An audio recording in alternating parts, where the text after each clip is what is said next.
Karil Padilla bumuhos ang luha, sa harap ng maraming tao. Isang emosyonal na Karil Padilla, ang napanood ng madlang people sa It's Showtime, nang magbigay mensahe sila sa kasamang si Ami Perez.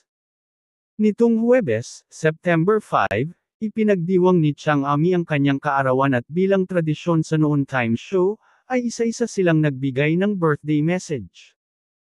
At noong turn na nga ni Karil na magbigay message, ay hindi nito napigilan ang maluha. Hindi siguro alam ng lahat pero ang dami kong pinagdaanan recently, and Tita Ami was completely there for me. And I think sa'yo talaga ako humugot ng lakas. Napakahirap, pagbabahagi ni Karil.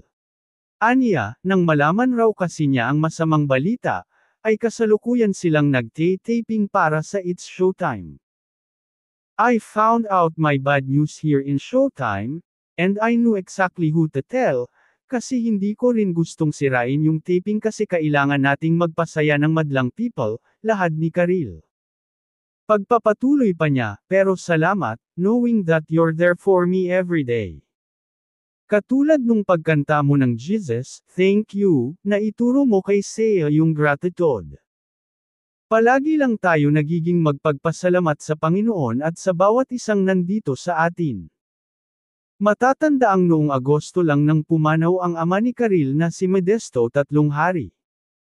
Pagkatapos ng pagkamatay ng ama ay nai-report naman ang pagpapaopera ng kanyang inang si Shasha Padilla, na nagkaroon ng congenital condition. Pero sa lahat ng pagsubok na iyon, ay naging matatag si Karil.